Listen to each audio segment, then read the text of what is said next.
Join me for the Pledge of Allegiance.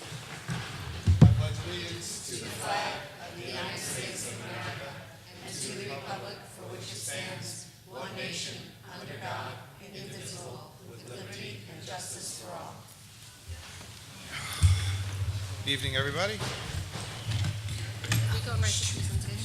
In case of an emergency, the exits are located in the back of the auditorium and on the side of the auditorium. So if something come up that is an emergency, we will let you know to get you out safely. Takes us to our presentation for the evening, which is the Budget 2000 Series, Instructional and Staffing. Tom, I don't think anybody can hear you. What? I don't think anyone can hear you. Oh, yeah.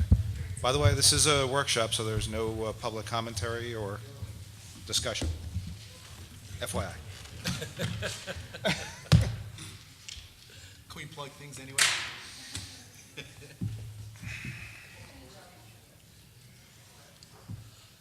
Instead of breaking my neck tonight, I'm gonna 75. What did you ask? How many slides? How many slides? Her attention span is about 30 something. Oh, he just wants you to be happy to leave. That's not true. That's not, that is absolutely not true. It's actually one of the stages of saturation of the child's development. It's true. What you're doing here.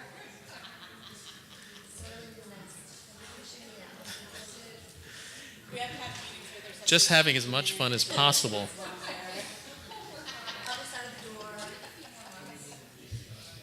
Oh, I make a big black line through every single meeting with the shark in it.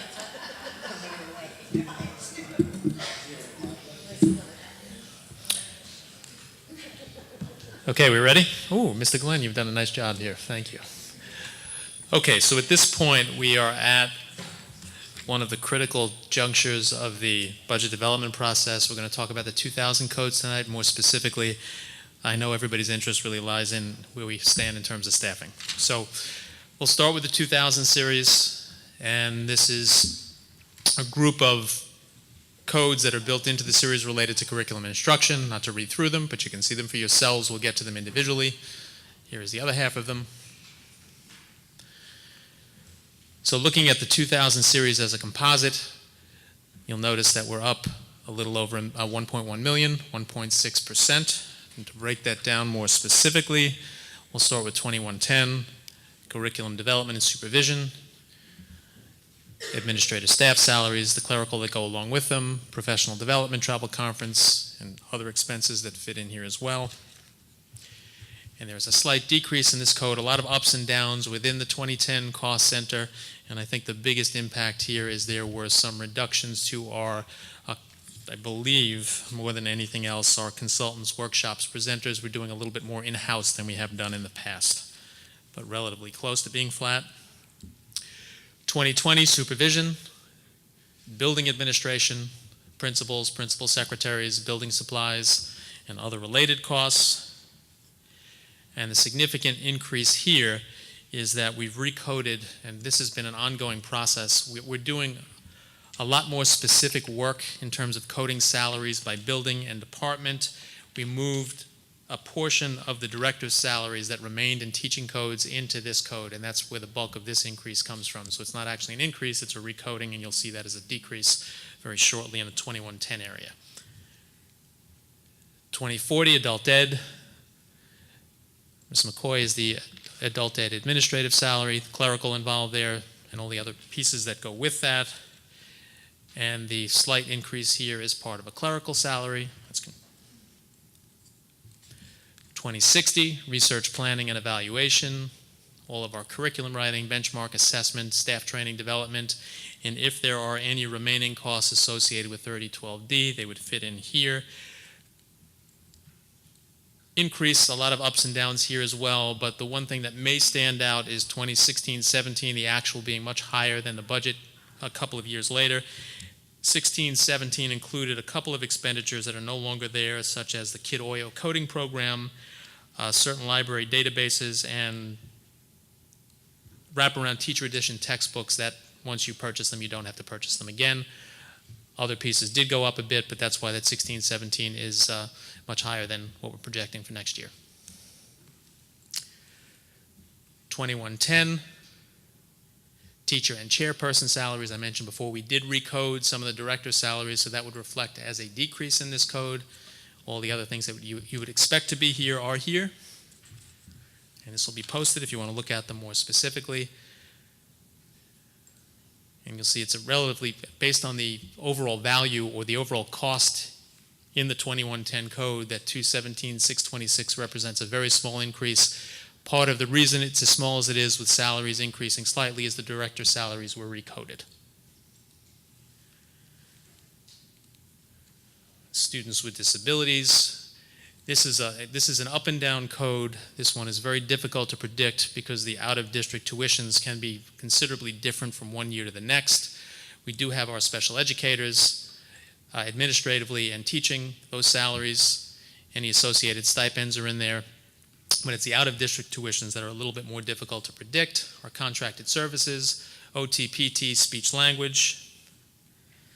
And just to give you a sense of where we are percentage-wise, that percent special education has remained relatively constant over the years.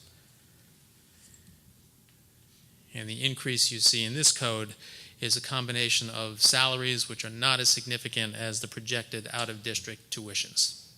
And those are IEP based. Occupational education. We have benefited for the past couple of years with, from BOCES allowing us to use a fixed number. I believe 65 students has been the number. It's been flat for the last couple of years. If we go a little over that, they don't charge us any extra. But for the past, I'm going to say 2 or 3 years, we've exceeded the 65. This year more considerably. They've upped our number. And part of that is you have an increase in enrollment in certain BOCES tech programs due to the now multiple pathways to graduation. Specifically, you've got students participating in CTE programs that didn't before. This is an important component of our high school educational process. But it does come at a price, and that price is reflected here. So we're talking about 82 versus 65. It's about $12,000 and change per student. The adult ed teaching piece, again, has remained relatively flat, and we predict it to, once again, stay around where it is for next year. Summer school, again, budgeted near the same, or actually exactly the same. Little up, little down, but the actual is fairly close to being in line year after year. School library and audiovisual, primarily salaries and other services related to our libraries. And this increase reflects a general increase in salaries, contractual, but more so than anything else, there is an increase of a 0.1 to balance out the library services at all of our elementary buildings. Computer-assisted instruction. As you know, we focused a great deal of time, energy, and finances on instructional technologies. Our tech staff, equipment, software, contracted service providers, fiber optic network, any PD that goes along with this. And this is actually showing a decrease because our plan at this point is to take some of the expenses that had originally been built into this code and move them into the smart schools bond allocation, which makes perfect sense. Right, our attendance office, this is in this building, Ms. Hernandez and Ms. Lanzat, and the increase here is actually also recoding. It's the second salary or piece of a salary being recoded where it should be in the attendance office as opposed to in 2110. So there's a person and a piece in that office. Guidance services, our counselors, college counselor, clerical, all of our software programs, summer guidance, other odds and ends, primarily in the form of contractual salary increases across the units. Health services includes our nurses, any specific needs that we accommodate financially, equipment, supplies, and also the non-public school health services costs, some of which are a pass-through if we pay for students at St. Pat's that are not Huntington residents, And if we have students in private settings from this district, those districts will pay for it. We will then reimburse, so that about evens out. And there is a slight decrease here, primarily because we, in the last go-around, or during the last presentation, I showed a slight decrease in health services. The cost there, based on what we felt we could reduce, based on out-of-district and agency-related costs. We had over-budgeted there a drop. Psychologists. This includes our school psychologists across the district, pieces of clerical salaries, and anything else that they need to do their everyday business. And we are looking at a small increase here based on contractual increases. And for the most part, the same financial situation. There are fewer social workers and psychologists, and that small increase reflects contractual obligations. I'm going to say 8 psychologists, and I could be off by 1, and 5 social workers. Plus what we provide to St. Pat's, right? Correct. And that's split time with our primaries, or elementaries? That is, there is a piece there that's split between our buildings and the private setting. And the same thing, we have a special education teacher who's also situated at St. Pat's. And that, yep, same type of thing. We're obligated to provide those services. Just one special ed teacher then? I believe so, 1 full-time. And if there are contracted services that have to be offered there as well, we would be obligated to provide those for our students. We would be reimbursed for a piece of a special education teacher. So look at it this way, if there's a class there of 20 students and only 5 of them are Huntington students, we would be reimbursed by the other districts for the other components or piece of that teacher. So it's all about who's there and who's not across the island. Co-curricular. What you see here, well, there are your advisor stipends, chaperoning supervision, marching band drama. And I know it's not a time for announcements, but I would like to just plug what a phenomenal weekend it was for the Huntington High School Drama Club. Terrific weekend, and what they do, honestly, we get a lot of bang for the buck there because those kids are that talented and the amount of work they put in. But the bottom line is this is increasing primarily because stipends are contractual and there's a slight increase there. And we also agreed to expand the summer freshman seminar program. We believe it is that important, so a piece of that $12,000 goes to that. We believe we can do more with that. 2855, final code in the cost center, interscholastic athletics, coaching stipends, equipment, supplies, uniforms, chaperoning, Section 11 and league fees, and officials fees. And I will tell you for the first time in a while, Section 11 has increased their fees. There wasn't much of an argument there because they held them in check for quite a while, and that's a piece of this. The rest of this is in the form of salaries and stipends, and we do leave a little piece here in general each year because we have this floating extra pay for those who make the playoffs, and you don't want to get caught short there. We always expect our kids to do very well. And this brings it back to where we started. So overall, you're looking at, in the overall scheme of things, a 1.6% increase across the 2,000 codes. Now, why most came tonight? Let's take a look at staffing and what contributes to those costs more specifically in the form of salaries. And I'm going to go through this quickly and then we can open the floor to questions. So 4 broad areas that we focus on specifically and separately: administrative staff, elementary, secondary, and non-instructional.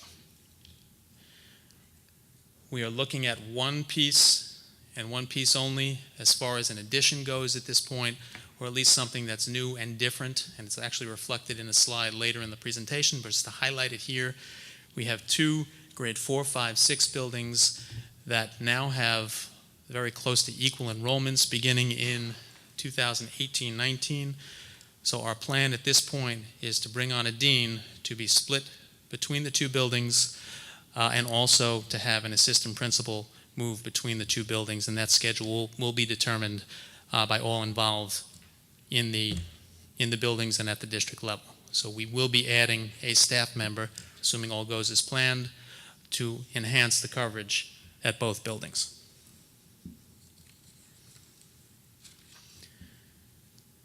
No changes proposed here.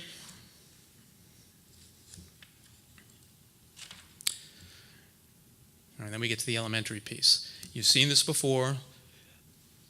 What we do is we take the March enrollments at each building from HR. Mr. Hender and staff put together every week a current enrollment report that tracks every building and every program. And I will say this year it has been very consistent across the weeks. If we're up one, down one from week to week, there has been very little movement in general. And the CAP guidelines basically have been established by the board and remain unchanged. That does not mean those are the numbers at which we are looking to establish class sizes. 25 students in kindergarten, 31st through 6th grades. You're going to see on the slides to come that our numbers are better looking than that. The enrollment projections, grade level sections, we watch them into the summer. It has happened in the past where something breaks. We do have the contingency in place to do just that if needed. And we will, as we have for the past couple of years, after speaking with the principals about this a couple of years ago, it was somewhat of a hardship. I thought it was a good idea at the time for the June placements to go home or to go home at the end of the school year. But after multiple conversations and them explaining the hardships that go along with that and the changes that take place over the summer, they were right. So we now send them home in August on a pre-established date. Now let's look at it school by school. And the numbers you see, what you're looking at here, at each building, each primary school, the top numbers are current year, general ed, dual language, number of sections, and average class sizes, and the projections for 18-19. We are projecting, without a real concrete basis for doing so at this point, a number of 60, possibly more than 60 at the, what am I looking at here? I can't see it so small. Looking at the kindergarten enrollments in general ed and 20 to 22 in the dual language arena. These are far from fact because we're still in the process of kindergarten registration, but we have found that if we are budgeting for 4 sections at the majority of buildings and 3 at one, that has worked for us for the past, well, several years. Grades 1 through 4 are carried up from the current grade levels, and you'll notice at the bottom of the slide, that's where the change is in fact being presented. And the reason you're going to see the change in a negative form for each of these primary schools is because the 4th grade is being removed. So it's not really a reduction that's going to increase class size or have any other impact. And depending on where enrollments are now, that number may vary, but Flower Hill is looking at a decrease of 3 teachers. Jefferson, a decrease of 2 teachers. And all these numbers will be posted so you can look at them more specifically.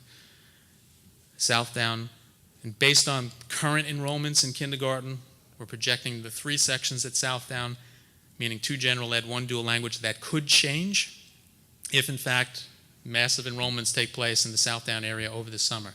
So this is all about a moving target here for kindergarten, most specifically, but 3 sections down here. And actually 4 sections down at Washington.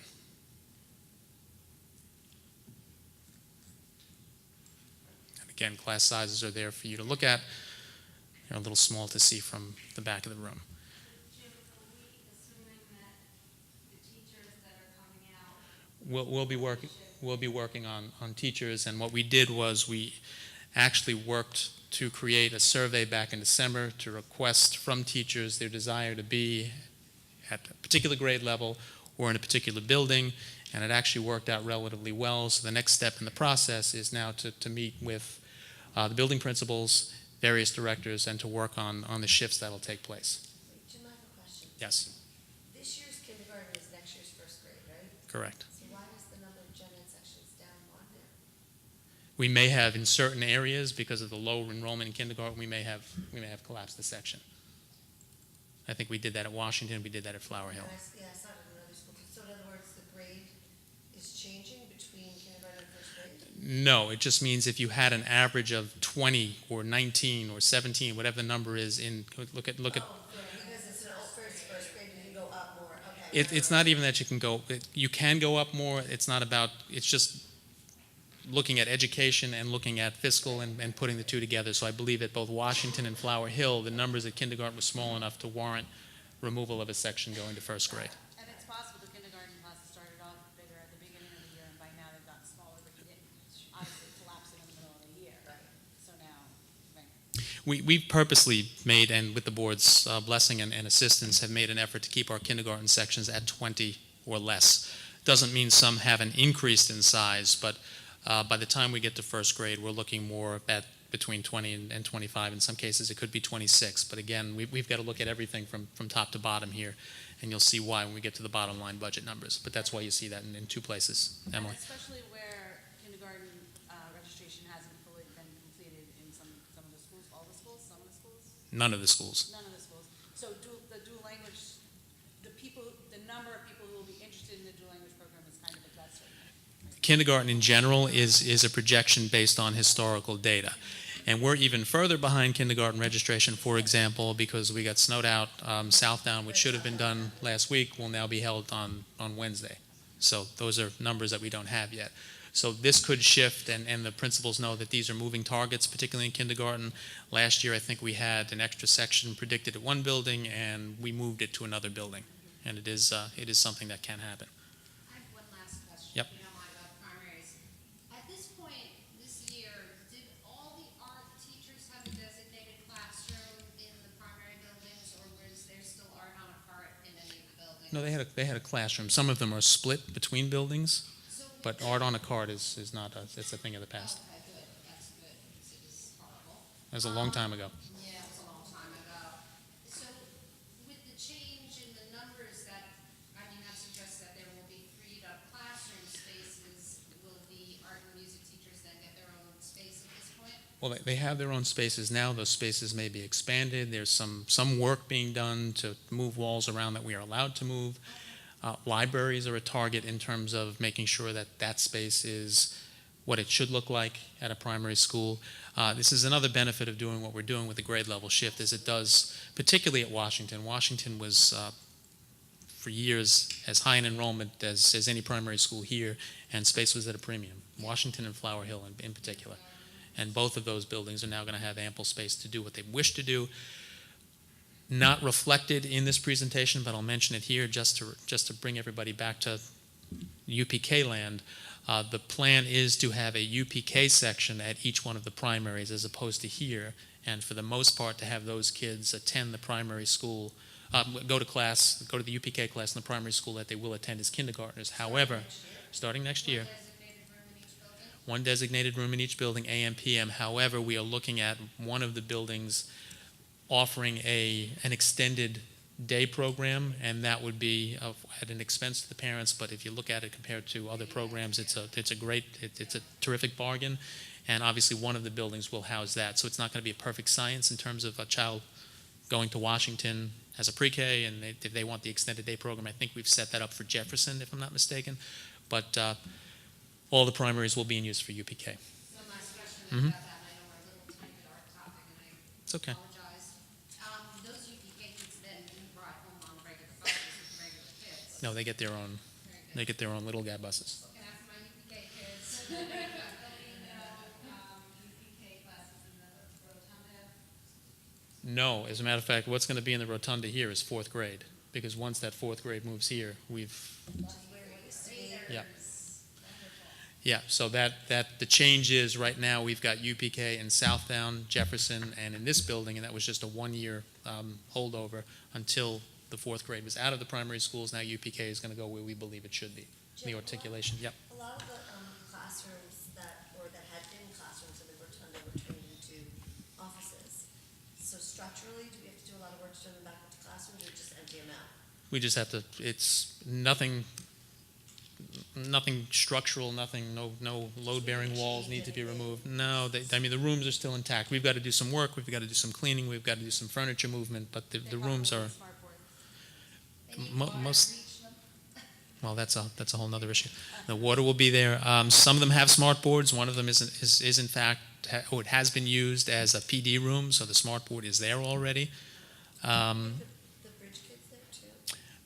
Well, we're going to get to that in a minute, because the bridge kids, there will not be a bridge class next year. Oh, really?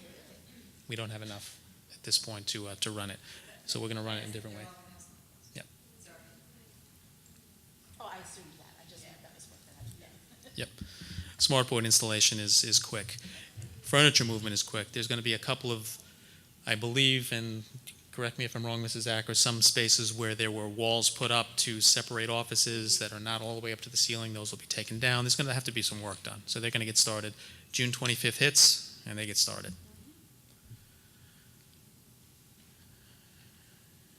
Okay, so obviously we are looking at an increase here. I'm trying to make sure my eyes are working correctly. And this is significant primarily because this is the first time goes back to, well, not even go back to the year, but this building will be as close to capacity as it has been in a while. Okay. But who's counting? And that comes with an increase of 5 sections. So there's going to be some moving around of teachers. We have plans in mind already, and again, there has been input into the process from teachers across the district. And at Woodhull, also 4th grade coming in. There's an increase in the number of sections there as well.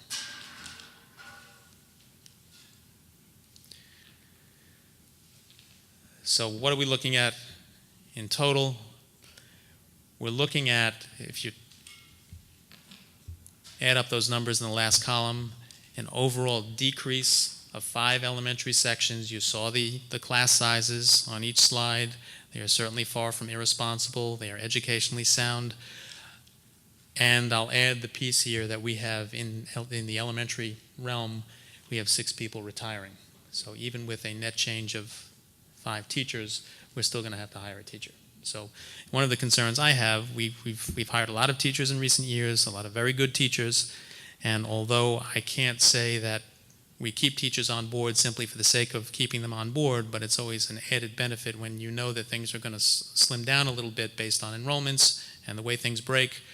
We don't have to lose some good people that we have committed to, and they've committed to us for the long term.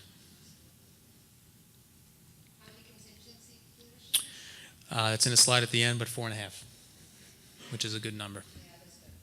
You're saying the net change is 6 in these schools? The net change is 5. I'm sorry, the retirements are 6 in these schools. Correct. 6 elementary positions. Okay. Integrated co-teaching. There's some movement based on, obviously, the Jack Abrams STEM Magnet and Woodhull piece. There were 2 more sections at Jack Abrams. 1 less at Southdown, 1 less at Woodhull, which is to be anticipated with the enrollment increasing at that building as it is. And again, based on how we believe we can work with our students and IEPs, we're down 1 section in special class. But as you can see, we've honestly very helpful across the board in terms of the selections that people made, particularly in special ed areas, that we were able to balance out the number of sections across the buildings.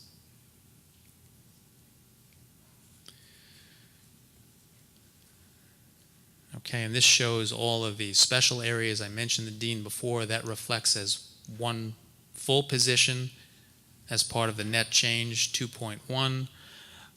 Because you see a negative in an area like art here, does not necessarily mean we're losing 2/10 of an art teacher. It just means that may have shifted to another component of the K through 12 program. Most unchanged.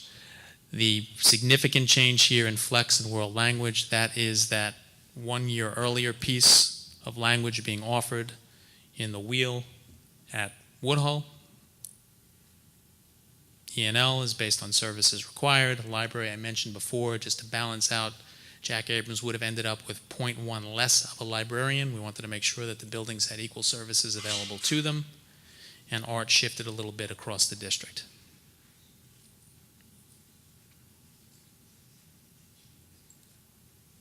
Okay. That brings us to Findlay and the high school.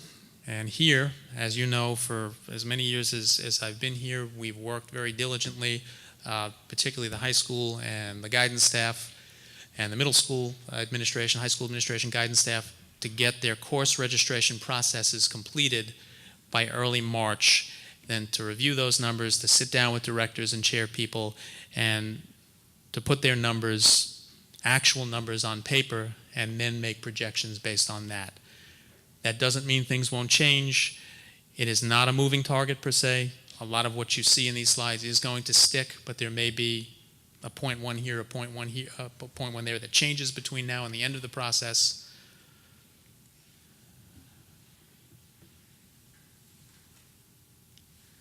But the biggest change here is in the mathematics that leads to the plus 20 at the end of this slide that should read minus 20. So we will correct that. There's a net decrease of 20 projected at Findlay, and for some reason there is a plus sign in front of that 20. We'll fix that.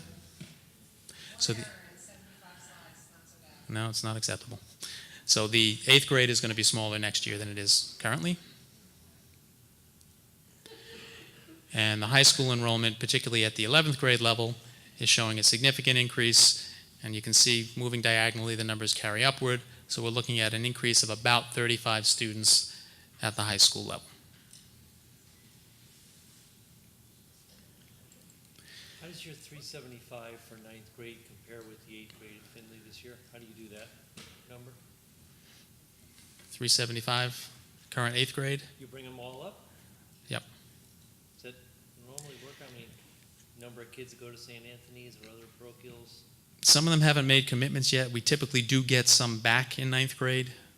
It hasn't been a significant change. I mean, we can project 10 up, 10 down, but for all intents and purposes. That was really just my question. Yeah, it hasn't been generally translate pretty close. correctly. Pretty close. Not exact, but pretty close. Yeah. And that's from year to year as well, not just from one year, and then it changes significantly the next year.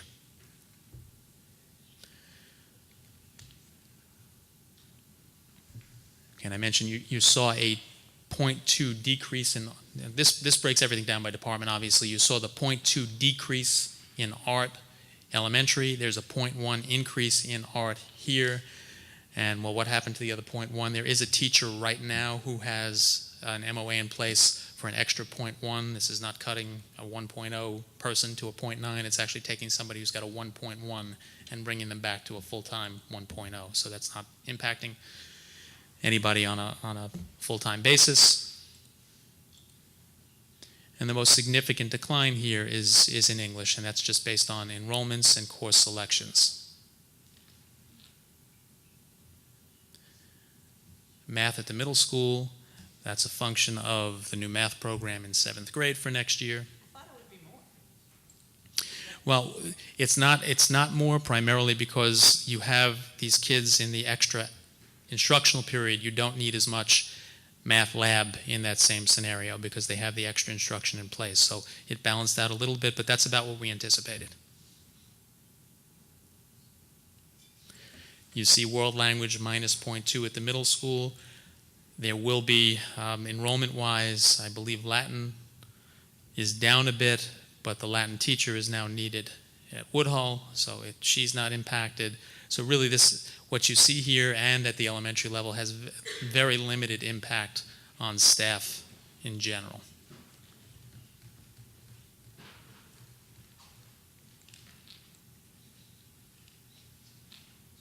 Okay, and what you saw on the previous slide at the bottom was a net 1.1 decrease at the secondary level.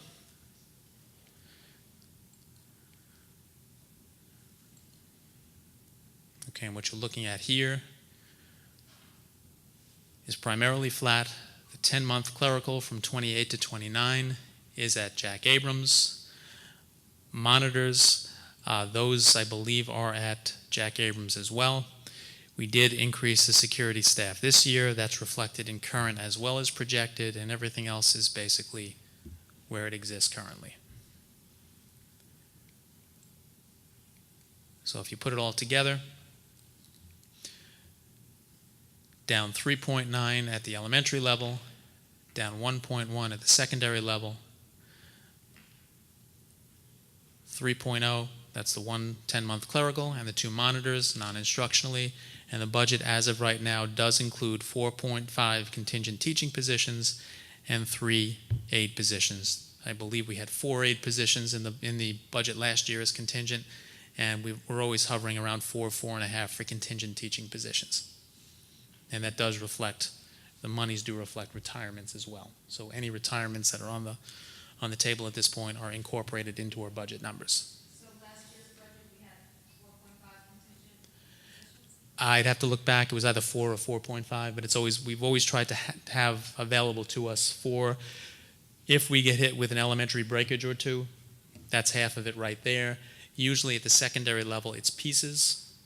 Did we use We did. all of them? We didn't use all of them, but we used, I'll say at least half of them. And aid positions are a little unpredictable because if you have a student come into the district with an IEP that requires a one-to-one, this is where it would come from. And your community liaison positions, where are they in the budget?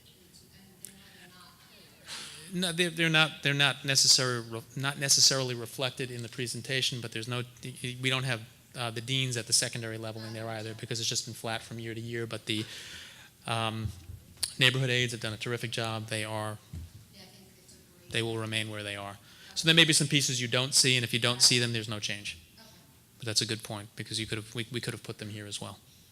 I have a question. Mhm. So in all the discussions that have been going on about school safety and security, one of the things that's come up a lot of times is mental health counseling. And I know that we're in a really tight budget, but could we consider, like we did in another year, if there's a contingency position available again next year to think about it, another discuss? The problem with that is it's not, while the contingency position is in place for a shortage, what you're doing by adding, I'm not saying I'm against it, and please don't take it, I'd take 5 more of them if I could, but putting that person in, it's not just a one-year addition. You don't want to bring a person in with a contingent position only to say next year, sorry, that position doesn't exist anymore. This is a person's livelihood that we're talking about, so we need to be very careful with that. Right, I think we should be careful, but I think last time, I probably said this last time too, 1 year of counseling for kids is better than 0 years of counseling for kids. I agree with you. Yeah, I wholeheartedly agree with you, but to bring somebody in with the expectation that they're only going to be here for a year is a little unfair to that person you're bringing in, unless, the person is not employed or I mean, there are expectations that can be laid out, but that's a little bit of a concern.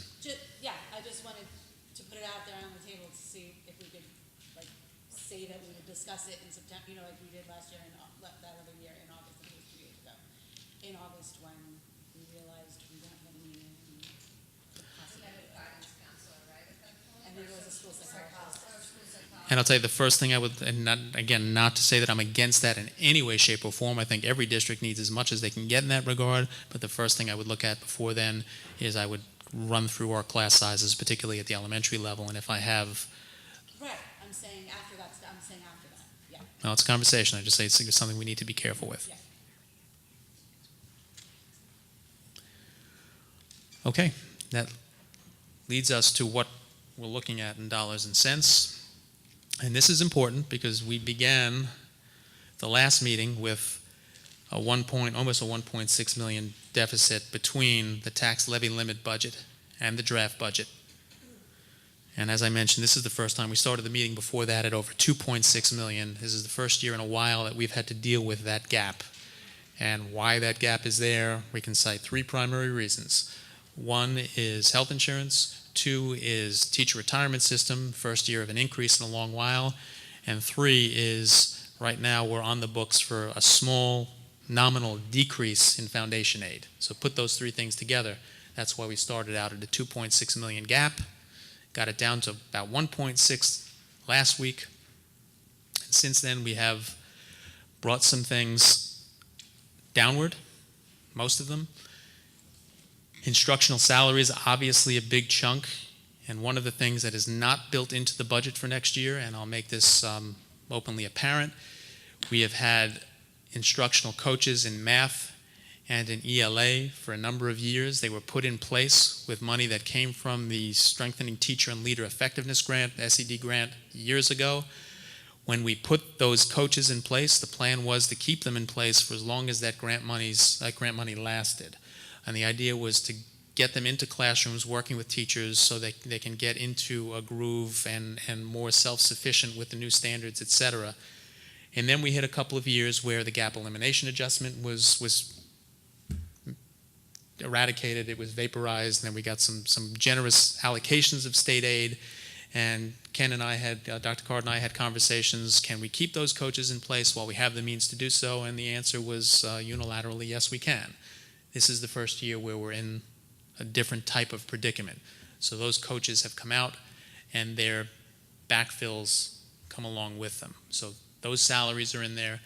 Retirements are built into the instructional salaries, savings that go along with the salaries, TRS savings, FICA savings, bus aids that were there this year that remain unused. We're going to put off Chromebook replacement and possibly build some of that into the Smart Schools Bond Act. Same with computer software and supplies. We pulled a little bit back from health insurance just based on a projection and changes in personnel. Equipment, that equipment was actually allocated for the Virtual Enterprises program at the high school, and we're actually going to purchase that equipment from this year's money, so as opposed to budgeting it for next year. We pulled back on conferences, a drop, 5,000, which is not a lot, but came from one particular PD area. But we did have to increase the non-instructional salaries and ERS based on the one additional 10-month clerical and the 2 additional monitors. And that net savings is just over 1.3 million. I have a question about the Chromebook line. Are we yet one-to-one for everybody yet? No. Pretty much, Pretty much? yes. At 7 through 12? Yeah, and at the elementary level, every classroom is, So, I have just read, like, you know, a lot of school districts are using Chromebooks, and that these Chromebooks are kind of crap. Like, they have to be replaced in like a year or two, that they're really not, you know, so what happens? Like, they're not like an iPad, which is really a self-sustaining device. Right. Chromebooks are really designed just to be a portal through which you can access things in cyberspace. So they're not as expensive. They're a lot less difficult to monitor and to protect. The apps become extremely cumbersome and problematic when you're dealing with iPads all over the place and people buying their own, and the Chromebooks just become basically a tunnel to get to what you need to get to. no, but We're my, getting 3 to 4 years out of it. oh, Yeah. we are? Yeah, we are Okay, not and- refreshing every year. I know one of the concerns that we had was, you know, with the kids taking them back and forth, and how would they hold up? And you're saying that in general, it's 3 to 4 years that. That we're getting, you know, of course, we have some that are damaged and whatnot, but we do have insurance on them. So So, I- and then we, you know, so And do we it's- replace them like in one fell swoop together, or do we do it? we're doing grade in levels. chunks? We do a grade level. Okay. So incoming 9th graders and incoming 7th graders will be, you know, get brand new, and then the 9th graders will hopefully carry them through to their senior year. Okay. And, you know, it is a challenge to keep up with the Yeah. replacement of technology. There's been a lot of stuff written about this whole thing. I would say the Smart Schools was a $1.4 million gift that's gonna cost us $5 million. It's true. You know? We don't do the, and correct me if I'm wrong, we don't do the touch screens anymore because they were very expensive to replace and very difficult to replace. And I can tell you, I've been sitting in classrooms observing myself, and I'll see one hit the deck, and it happens. And kids get very upset that it happens. And we have to expect that there's going to be a certain amount of breakage. We do have insurance on them now, which is something we didn't have a couple of years back, and it's paid for itself. It has. I think giving kids the cases was a big The plus. cases help, the insurance is help. So we're learning. We are. We are. And Most of our grant money.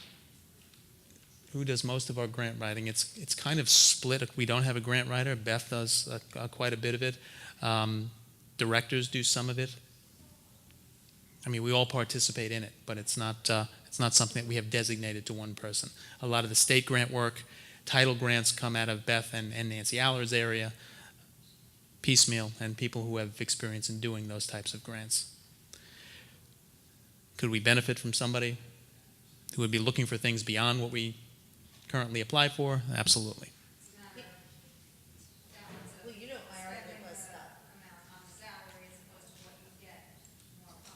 yeah, but most grant writers pay for themselves. So if they can, so let's say you hire a grant writer at $80,000, well, it's just hypothetically, you know, if they're good at their jobs, they can pay for themselves. And Well, then, that's what I'm saying. Yeah. just saying, I mean, I get Well, that used to be one of my, No, one it- of it- my hills, but, Listen, and Beth knows this, we were looking at a particular grant which I thought was a great opportunity for us, and we had, it ended up not being the right opportunity for us, but we were looking at somebody who was willing to do it for us, and of course my argument was, well, if you're so convinced that you can do this for us, then we'll pay you a portion after we get the grant, and they wouldn't do it. So, I mean, we've actually had, that where I'm working now, I'm, you know, I'm in charge of a planning grant that was granted from the New York State Department of Health. It's 45 pages long. I mean, reading the fine print of this grant was, and I wasn't involved in the writing of it, but I've talked to people that were, and I'm not saying that all educational grants are exactly like that, but there are people that this is all they do. the federal, They know how to look for them, they know how to apply for them, they know the language, they know how to match the language of the grant with what the particular funder is asking. So, you know, it's just something to think about. the federal grants are particularly cumbersome. Oh, And you could talk about 100 pages of, and you can ask them for a rating sheet after the grant has been either approved or not approved to see where you fell, and you'd be surprised at some of the things that you missed. It's very difficult for somebody to just jump in and write a federal grant unless they've had practice. We dealt with this a couple of years ago with the Magnet Schools Assistance Program grant. That was no small feat, and we fell short in a number of areas, primarily because there were pieces of the grant we should have written better, but that's, you're absolutely right. So all of these changes since the last meeting, it's about 1.3 million plus worth. We're now looking at a deficit of 281,000 and change. There are still a couple of unknowns here that we will discuss probably at the next meeting. There has been a lot of chatter about additional state aid coming in. I don't know what the three men are doing in a room right now, but I hope they're talking about specifically more money for the Huntington School District. That remains to be seen. There are a couple of other areas that we're going to look at very specifically. We can look at additional reserve allocations. We can look at additional appropriation of fund balance, which I would not necessarily recommend, but there are a number of different variables that we can consider at this point.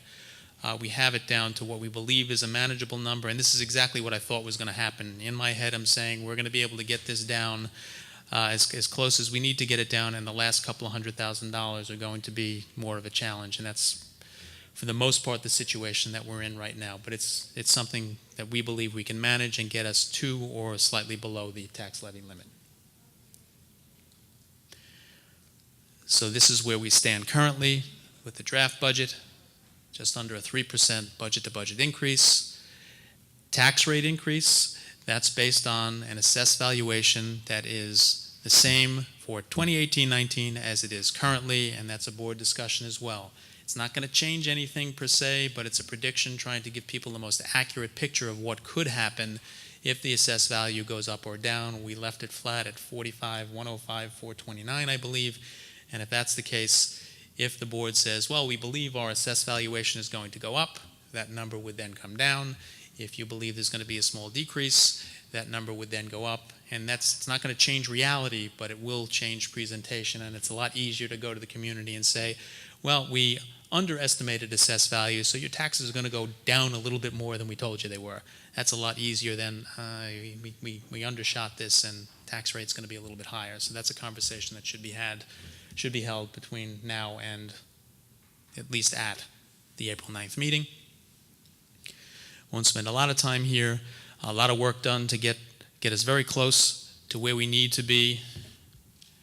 Going to a contingency budget, if the budget were voted down, would require us to take from where we are now almost 3.6 million, equipment included. Take the equipment out, that's almost another 2.9 million. It's not a place we want to be. So that's a lot different than the 281,060 that you saw on the previous slide. And then we come back full circle to the ballot propositions. Proposition number 1 will be the school budget itself, set for adoption on April 16th. Proposition number 2 will be the capital reserve appropriation. That is the agreement that the board came to on Monday the 19th. That's $7.151 million of monies that already exist in the bank specifically and only for capital projects. I spoke to Tom earlier today. Michelle Costera very helpfully is coordinating with us to make sure that we can attend every PTA meeting, and we will get out there beyond that as best we can to explain, just make sure people understand that capital monies are there, they don't cost anybody anything, and this is what we need to keep our buildings in good working order. And lastly is the creation of a new building improvement fund to take the money from the repair reserve, which was designated for turf field replacement, has a 10-year useful life. We cannot use repair reserve money for that. It's really just an accounting issue to take it from one fund and put it into the other. And there's a little bit of room in there should there be other small projects that need to be done as well. Neither Proposition 2 nor Proposition 3 have any impact, no impact on the tax levy, no impact on the tax rate. They cost nobody anything. I got that right. Nobody anything. I'll repeat it again. Nobody anything. They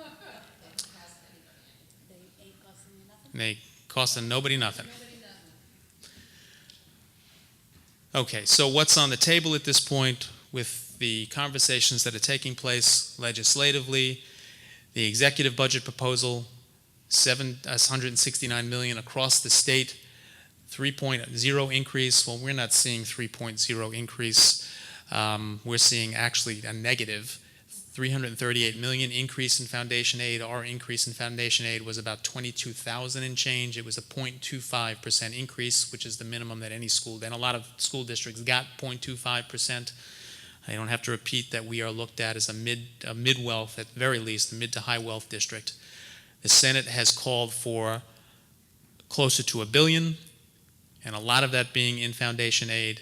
And the Assembly has called for even more than that, $1.5 billion in overall aid and $1.2 billion in foundation aid. And obviously, if the Assembly has their way, our numbers are going to be much more favorable in terms of revenue. One of the reasons we moved the April meeting to as far forward as we can make it is so we do hope, and Senator Marcelino says we are going to have an on-time budget.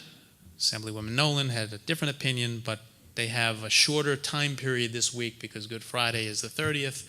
They really have to have their ducks in a row by Thursday if we're going to have an on-time budget. And, if nothing else, on-time budget is very important to us because we need to predict, we need to project. And people talk about multi-year plans. If we can't get a state budget to help us out in terms of our planning, we can't project a week down the road. So we hope that they can do what they're supposed to do. I'm sure I have this wrong, but since foundation aid is a formula, and let's say the Assembly gets their way and quadruples the foundation aid number, right? Does that mean we only get 22,000 times 4? Something like that. It's not really going to help all that much anyway. It depends on how they distribute it, but we're not in a position. Listen, our budget is funded, I'm going to say, $130 million, $129 million, $128 million, whatever the number is. You're talking about $20 million from state aid.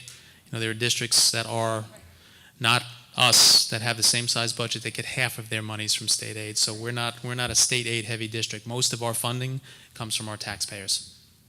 So But there have been years where at this point we all of a sudden got $200,000 more. than we thought. that could happen. That could happen. It depends on how they determine. They don't use the foundation aid formula to the T anyway, and that's why there are. You saw in the paper today there was one district that is now taking their fight. It's actually put in the update. They're taking their fight to the federal level because they are shortchanged over $130 million for next year in foundation aid. Another district. It's in the papers. Brentwood. If we were to get our full allocation, we would end up with another $10.4 million. So. The fact that we don't receive a huge portion of our revenue from state aid doesn't mean that if that foundation aid formula weren't fully phased, that we would definitely be in a much better place, and we are not alone. Isn't there some kind of federal reimbursement that we're supposed to get for special ed that the districts never get? It's some kind of, I know, or maybe I'm making it up, but it's just always possible. Wasn't there something, I remember years ago we talked about this a lot, that there was some thing that we were always supposed to get from the feds that we never did, and it was somehow tied to special education. I think it's gone. One of the things we do get for our summer extended year program, that 80-20 split, this is another concern. If the governor's proposal is where it lands, That formula is going to be, and I think I shared, was it in last week's update? I shared with you what that would cost us. So basically, our extended year program over the summer, we pay 20%. The state, federal pay 80%. They've readjusted that formula. It's going to cost us about $200 and something thousand because we'll end up getting less than 80% and having to pay more than 80%. And But do the Senate and the Assembly bills include that as, or reverse I that? believe they got rid of it, but I'd have to check more specifically the Senate proposal. The Assembly proposal is obviously it's a lot more education friendly, not just what you see there, but in general, overall. There's a lot of pieces to these state aid proposals, so as not to get into every detail, this is the only other piece I included on expense-based aids. I mentioned a few weeks back that the governor's proposal puts a 2% cap on building, transportation, and BOCES aids beginning in 1920. This would hurt us for a number of different reasons, particularly in the building aid area, because that's on a statewide basis. So if on the state level, if you put all the districts together, that building aid increase went up over 2%, every district, even if you didn't go up over 2%, would lose a prorated amount. We end up getting hurt for other people's work, and it's not their fault, but this is not something that any school district should have to deal with. And obviously, transportation and BOCES aids, we don't have really control over transportation increases. Those are set according to the regional CPI, and we're doing a lot more work with BOCES now. Unfortunately, that big increase was last year because we're looking very carefully at aid ratios and what makes sense and what doesn't make sense. But those are three areas that the Senate and Assembly said, no way. So my guess is they'll be negotiated out. There has been some indication that don't worry about it, but until I see it in writing or on paper, I worry about it. And that leads us, and that needs to be taken out because this is the workshop. So next week is Monday the 9th is an actual budget meeting. That's 2. Adoption on the 16th, budget hearing on the 7th, and the vote and election on the 15th.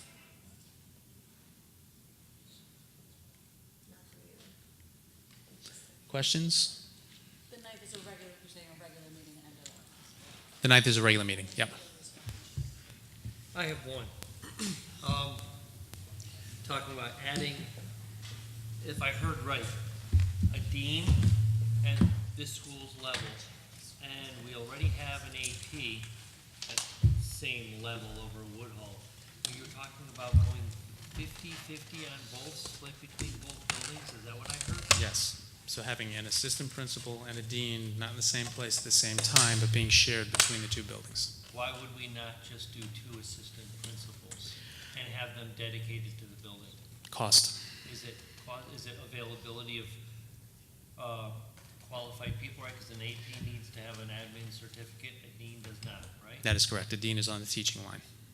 And I don't know where the pool of candidates would come from there, but not to get into the history on this, but we do believe that the coverage needed at the 2 buildings could be accomplished successfully. And we're not squeezing anything, but could be accomplished successfully with the assistant principal and dean split between the 2 buildings. Deans have no teaching responsibility, right?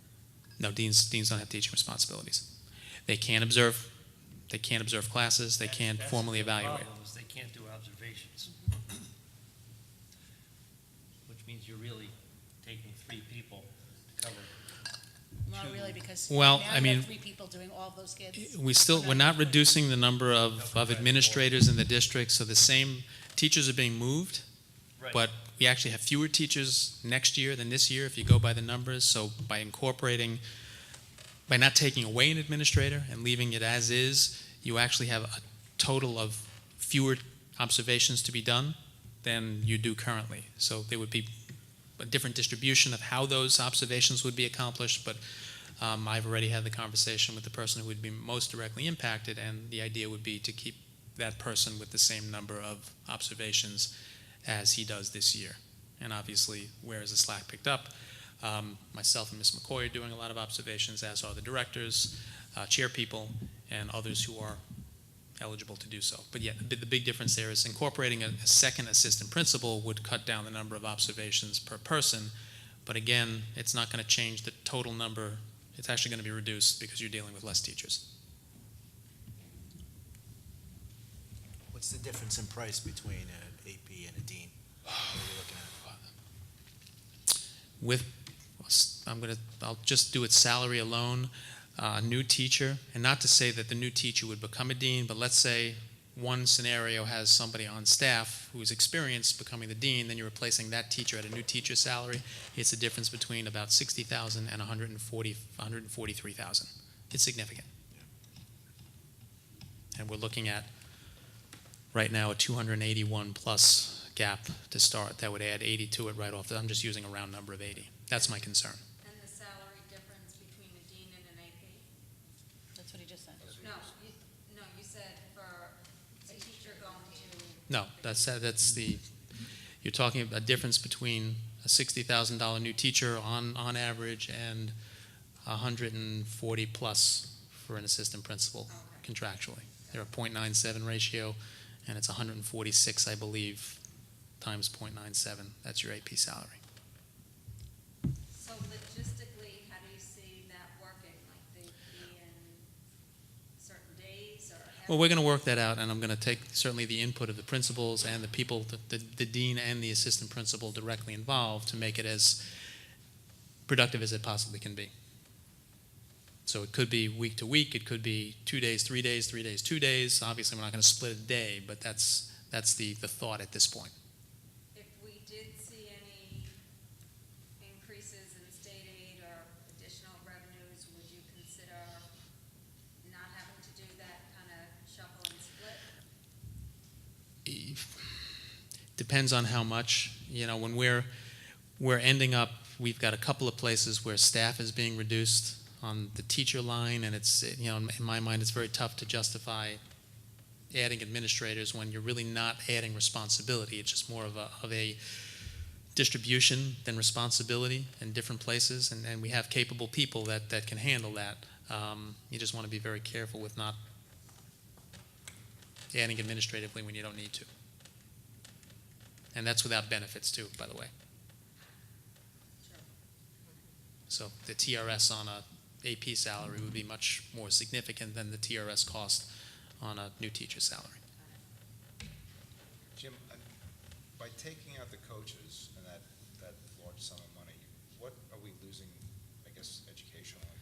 Well, I mean, the coaches have certainly done a terrific job, but I go back to the fact that the plan began with them not necessarily being a permanent fixture. The idea was we use the STLE monies to have them, and these are veteran educators who are very good at what they do, working with staff members who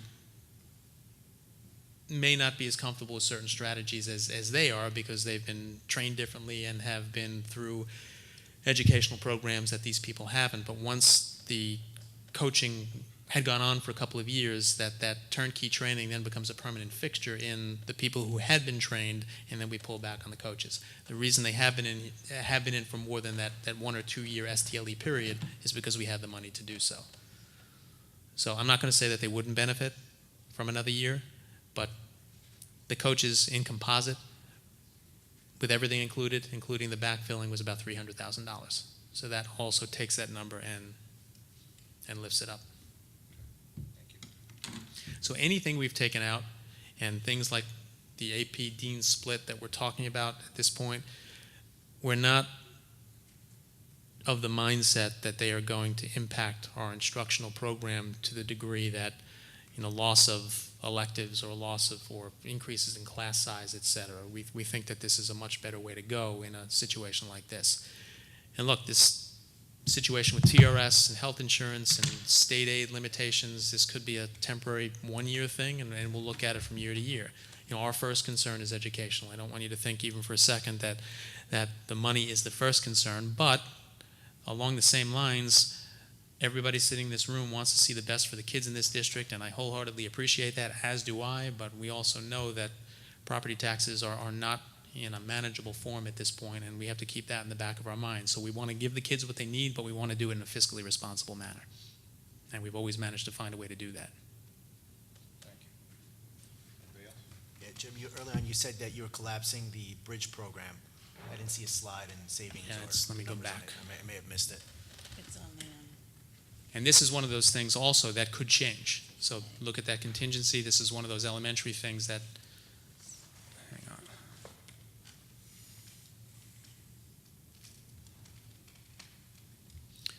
Forgive me, Emily, for going backwards. All right.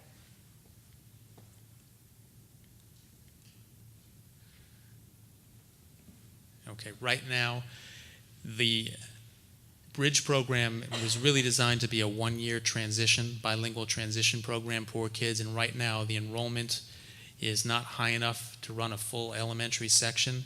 If that should change, it would be something we consider after the fact, and there would be a contingency position available to do that. How do we ever work it out with the division of grades with the bridge program? Remember that came up, Primarily grades 5 and 6. and they can be kept together. Based on Part 154 regulations, you can keep 2 grade levels together. You Right. can't go beyond that. Right, that's not. So it was primarily grades 5 and 6. Okay. If we saw that the need increased, and this has been done in consultation with Mrs. Moroff, this is not done in a vacuum saying, hey, we only have a couple of kids, we don't anticipate more coming. If we see a need for it, that's, we have the contingency available to do just that. The teacher currently teaching the Bridge program would actually be moved into she's done a very good job, she'd be moved into an elementary section, so she's not impacted by this other than she would be teaching a different type of class. But should those numbers go up, she is then available to go back into that setting. And it's not as if we don't have a classroom for her. So is that collapse going to be a teacher savings for us? That one? It's one of the sections, instead of going up 6, Jack Abrams is only going up 5. So are we assuming those 18 students in the bridge program are going to be going into regular? The majority, they're all going into, the majority of them are ready, and that's really how the program was designed, to be a Right. 1 year, That's great. get yourself acclimated, and I got to tell you, those kids are terrific, and they work as hard as any kids do. I've seen them myself. They'll be moving into regular classes, and they will get the E&L support that they deserve through Part 154, and that's one of the reasons you may see. Let's go back to this slide right here. That's twice. I'm going forward, though. This doesn't count. Look at E&L, the plus 0.4. A chunk of that is at the intermediate level, and that's for I'm going to say the majority of that 0.4 is for those kids. In terms of both our ENL students and special education students, are we haven't really had this conversation for a while, so I'm curious, are we still primarily trying to do as much push in as opposed to pull out? I'm not using the right terms, I know, but like doing as much in-classroom support where we can so that kids are not missing the gen ed instruction rather than taking them out for services or independent instruction. Is that You primarily have both going on. We do have Part 154, again, requires this in certain circumstances where we do have either dually certified teachers teaching a class, Right. or we have a push-in. We still do have pull-out E&L services, depending on the level. If you're talking about an entering or an emerging or a transitional E&L student that needs that extra support, sometimes you can't avoid the pull-out. I don't think anybody in this room, teachers included, 100% would not suggest that push-in is terrific, but there are certain times where you've got to focus specifically on certain skills with students who are a little bit further behind. So do we try to time that with activities in the gen ed classes so that they're not missing out on core instructional time? And I'm going to say yes, and I rely on my principals who have become experts in the scheduling process, and they do the best they can. And in terms of our students with IEPs, along those same lines, the same kind of, when they need, OT, PT, that kind of thing. yeah, anything that would be separate from what the core, curriculum is, do we try to work that around Try- scheduling? So Try absolutely succeed most of the time. I can't say that it's perfect science. Okay. There's still pull out there. We are obviously not in a position where we want students to be missing major core subject areas or anything for that matter, but we are cognizant of that. Okay, anybody else? All good, thank you. Thanks, Jim. Thanks, Jim. You bet.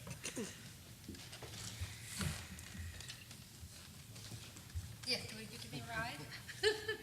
That's how tired I am. Pull me over.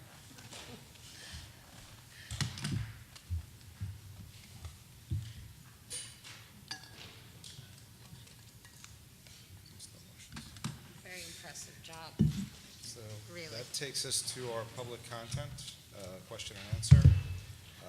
If anybody would like to come to the microphone, you can do so now. While anybody may be thinking about that, I do want to give a shout out.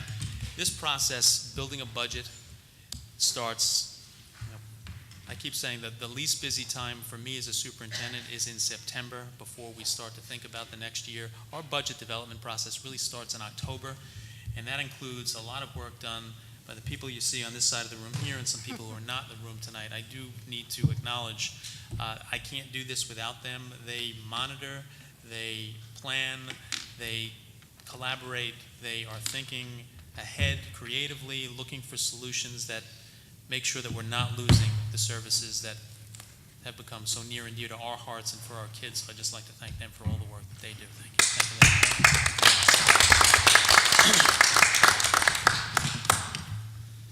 Okay, well, doesn't look like we have any takers to the microphone.